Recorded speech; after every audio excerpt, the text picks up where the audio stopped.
आमची एकच मागणी आहे की पवनार ते पत्रादेवी शीघ्र संचार द्रुतगती महामार्ग म्हणजेच शक्तिपीठ महामार्ग हा कायमस्वरूपी रद्द करावा।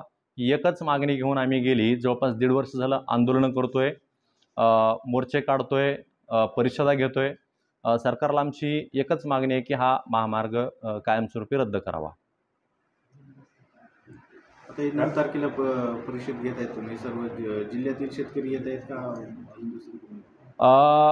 बघा 12 मार्च 2025 रोजी आझाद मैदान मुंबई येथे आम्ही आंदोलन केलं। त्या आंदोलनाला जवळपास 12 जिल्ह्यातील शेतकरी एकजुटीनं तिथं आम्ही उपस्थित झालो आणि ते आंदोलन झालं।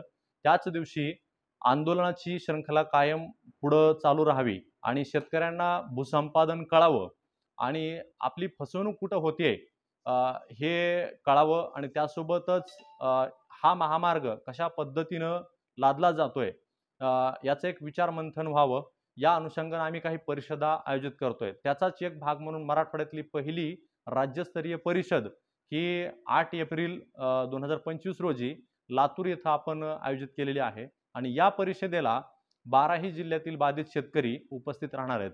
त्यासोबतच आजूबाजूच्या जिल्ह्यातील आणि लातूर जिल्ह्यातील शेतकरी हे मोठ्या संख्येनं उपस्थित राहणार आहेत।